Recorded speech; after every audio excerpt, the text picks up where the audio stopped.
Hello and welcome to a new edition of Africa Today, and in this edition of the program we will focus on Foreign Minister Badr Abdelati's current tour in Africa, which includes Nigeria, Burkina Faso, Niger, Mali and Senegal.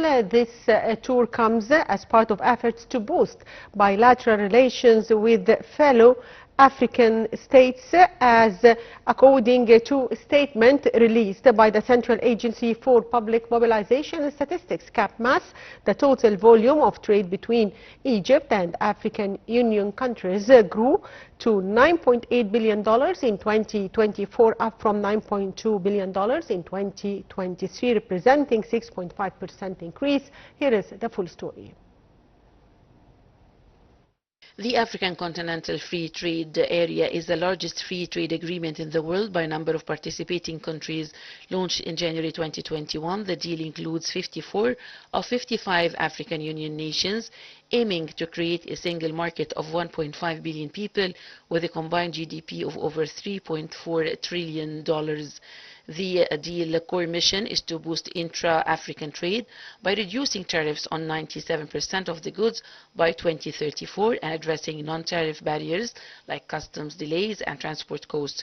Currently, intra-African trade stands at just 15% compared to 60% in Europe and 50% in Asia. For countries like Egypt, this deal is a strategic game changer. Egypt is actively expanding its exports, especially in the construction and energy sectors, to African markets.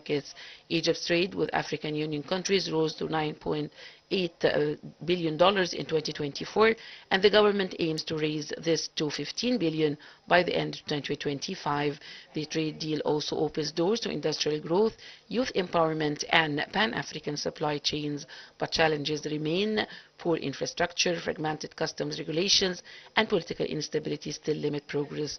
If fully implemented, the deal could lift 30 million people out of extreme poverty and increase African exports by $560 billion, according to the World Bank.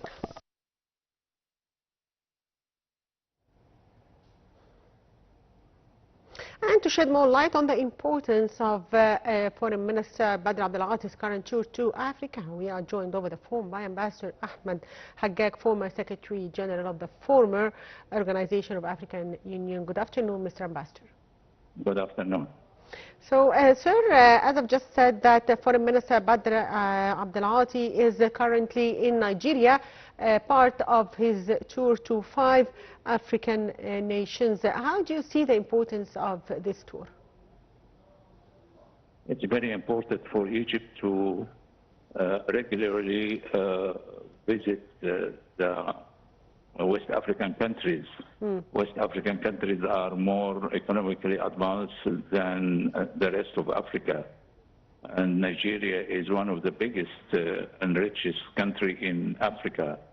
It's endowed with a big oil production and a lot of industry. That's why I think Nigeria, which Egypt has an old relation with, is a good omen to start this tour. Nigeria is has a lot of international relation, not only in Africa, and therefore I think Egypt is going to introduce the possibility of increase of its trade with Nigeria. Nigeria is a big populous country. It's a member of the African Free Trade. That for this reason, I think the possibility of increasing the trade do exist. Especially, they are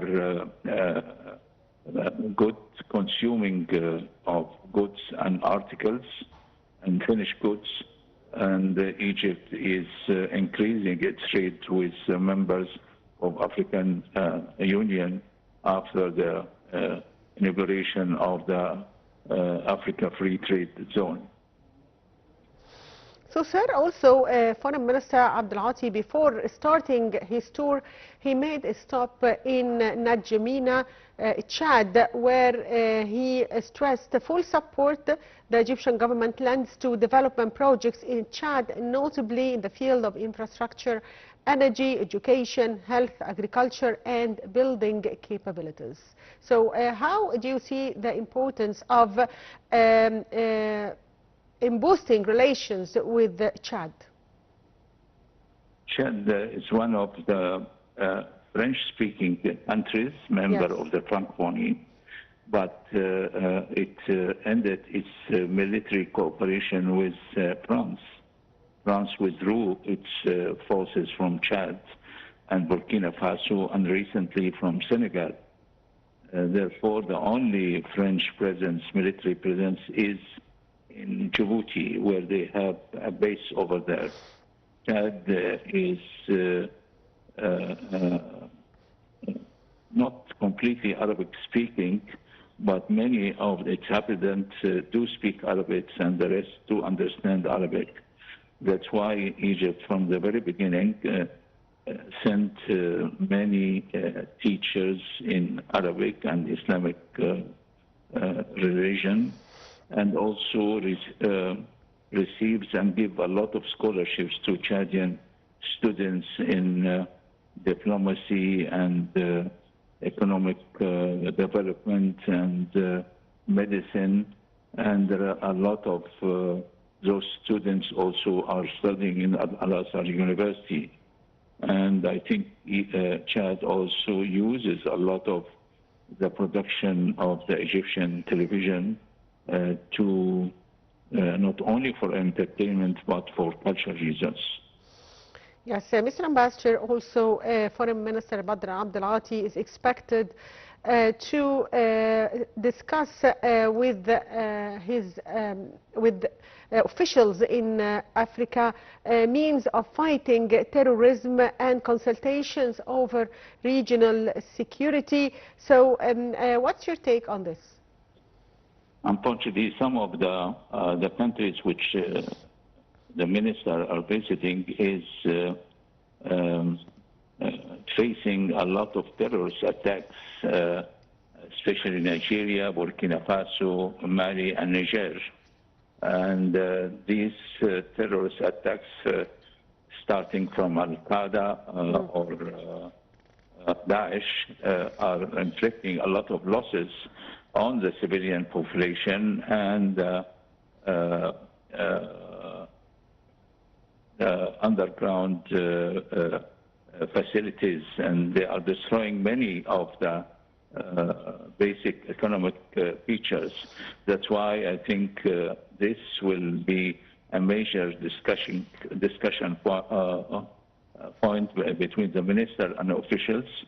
The Egyptian police organizes a lot of training programs for the policemen from those countries in anti-terrorist techniques, and also in how to devise information network to know where those terrorists are gathering in order to have preemptive attacks on those concentrations. So, sir, the foreign minister is accompanied by heads of representatives of big companies here in Egypt with the aim of enhancing economic trade and investment cooperation between Egypt and Nigeria. So, how do you see prospects of economic cooperation between Egypt and Nigeria? Nigeria, as I mentioned, is a big economic power in Africa. And a big consuming community, and therefore it is very important to introduce the products of Egyptian companies, and also to look at what Nigeria is producing in order to import whatever necessity to import for Egyptian industry.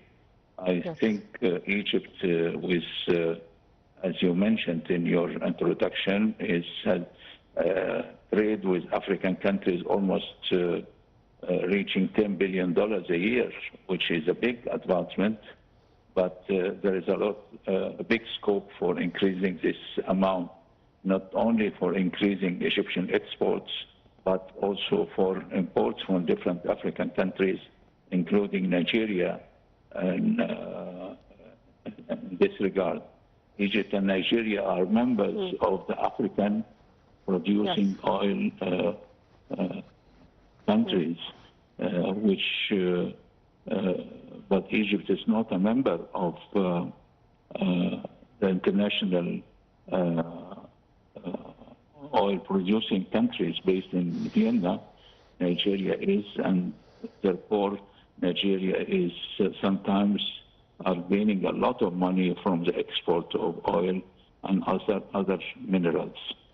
Yes, I'd like to thank you, Ambassador Ahmed Haggag, former Secretary General of the former Organization of African Union. Thank you for being with us. And back to our reports from the African continent. A latest report by the International Monetary Fund, the IMF, highlighted the top 10 African countries with the highest gross domestic product in 2025. According to the fund's statistics, Egypt topped the list of countries with the highest GDP in Africa in 2025, and the country came second among countries of the continent. Business Insider Africa details follow. A latest report by the International Monetary Fund, IMF, highlighted the top 10 African countries with the highest gross domestic product GDP in 2025. According to the fund statistics, Egypt topped the list of countries with the highest GDP in Africa in 2025, and the country came second among countries of the continent. According to the IMF, South Africa is projected to remain Africa's largest economy in 2025, with a GDP of $410.34 billion. In simple terms, GDP is the total value of everything a country produces, goods, services, the works, over a year. The higher the GDP, the more economic activity is going on, but it is not just a measure of wealth. GDP gives insight into a country's economy power, global influence, industrial capacity, and even its ability to export goods. That's why GDP ranking matter. Africa, with its 54 nations, is increasingly diverse economically. Some countries are powerhouses driving much of the continent's GDP, while others are still building up due to challenges like political instability, work infrastructure, or over-reliance on a single sector. Although Egypt briefly surpassed South Africa in 2023, accounting for 13.63% of Africa's total GDP, it has since fallen to the second place with a projected GDP of 347.34 million. Once Africa's largest economy, Nigeria, despite its massive population, has dropped to fourth with a projected GDP $188.27 billion.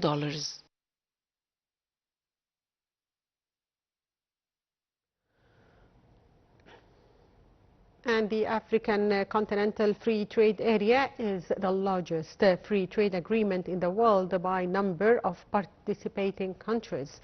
Launched in January 2021, the deal includes 54 of 55 African Union nations, aiming to create a single market of 1.5 billion people with a combined GDP of over $3.4 trillion. Details follow. The total volume of trade between Egypt and African Union, the AU countries, grew to $9.8 billion in 2024, up from $9.2 billion in 2023, representing a 6.5% increase, according to a statement released by the Central Agency for Public Mobilization and Statistics, CAPMAS. Egypt's exports to EU member states reached $7.7 billion in 2024, marking a 4.7% increase from $7.2 $1.4 billion in 2023. CapMast reported that Libya was the top African importer of Egyptian products in 2024, with Egyptian exports reaching $2 billion, followed by Morocco with $1 billion and Algeria with $996 million. Sudan ranked fourth with $866.2 million, followed by Tunisia, Kenya, Cote d'Ivoire, Ghana, Nigeria, and Madagascar. On the other side, Egypt's imports from African Union countries amounted to $2.1 billion in 2024 compared to $1.8 billion in 2023, reflecting a 14.5% growth. The Democratic Republic of the Congo was Egypt's top African supplier, with imports totaling $661.9 million, followed by Sudan, Kenya, Nigeria, South Africa. Other notable exporters to Egypt included Zambia, Libya, and Tunisia. Regarding investment flows, AU countries invested $831.2 million in Egypt during the 2023-2024 fiscal year, a sharp decline from $1.6 billion in 2022-2023. Viewers, we come to the end of today's edition of Africa Today. Thank you for watching.